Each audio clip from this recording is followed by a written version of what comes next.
Assalamualaikum warahmatullahi wabarakatuh. Selamat sore pemirsa dimanapun Anda berada. Jumpa kembali bersama saya Agus Ladisawang, satu-satunya konten kreator yang tidak pernah bosan terus menggali informasi sejarah dan cagar budaya yang ada di bumi Serambi Mekah, Aceh. Karena bangsa yang baik, bangsa yang tidak pernah lupa akan sejarah.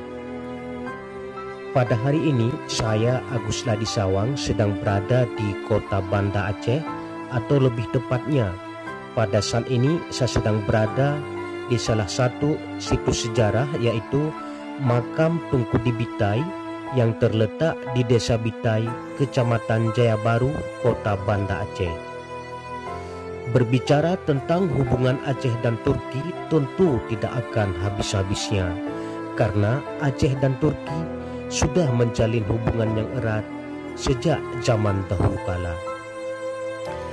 Aceh dan Turki memiliki hubungan bilateral yang sangat erat, yang dimana di Aceh sendiri masih terdapat jejak peninggalan sejarah pada masa Turki, yang hingga saat ini masih bisa kita lihat, yaitu Makam Tunku di Bitai yang terletak di Desa Bitai, Kecamatan Jaya Baru, Kota Banda Aceh.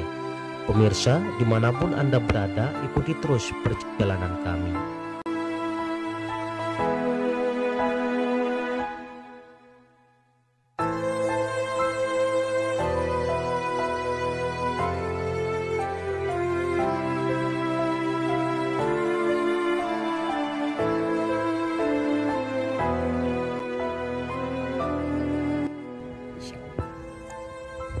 Dengan bahasa Aceh nanti, Bu. Assalamualaikum warahmatullahi wabarakatuh. Waalaikumsalam warahmatullahi wabarakatuh. Alhamdulillah dan kurang iji urna akan nyong sejarah dan baklun dino akan kita. Jadi cerita ji nek tu kanyo wong Turki Syekh Sultan Salahuddin gejak dari Turki kena udah pun bitayo. Jaman geknya gejak kena tipu le bulan mau kena. Nek tu kanyo berangkat u Turki 2 tahun jadi ana gedua arahannya. Jadi waktu itu kena mendarat ke pelabuhan Baitul Maqdis. Menjak waji zaman deknya pelabuhan. Jadi orang kena untuk dia di dino pesantren namanya. Nah balik-balik terus lagi balik yang Turki anjing saja ke masjid Turki. Iya. Karena kata mau tsunami. Nah, jadi kisah Maryam lada secepat itu. Nah, karena nek tanya lada tak zaman balik. Kalam tinggallah Taboh Bru. Nyo. Dia boleh dia tinggal Taboh Bru, maka gara-gara lada sakit.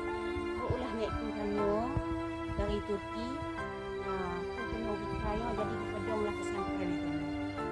Gak sama nama Lahayati nyo gure.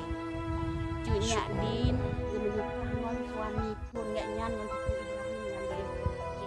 Nyo. Jadi Raja Sultan Iskandar Muda nyo gure. Jadi gue berbagai dari luar negeri nganggo kena lah ke piu zaman ni pesantren di Bandung. Tapi tu tadi dema oleh tsunami kan jadi kalau ngubit Nyo. pusat ni ada yang pusat ni ke ke Bandung yang berdaya zaman jadi sampai anjingnya turun seluruh nganggo kejak kena Bandung. Subhanallah.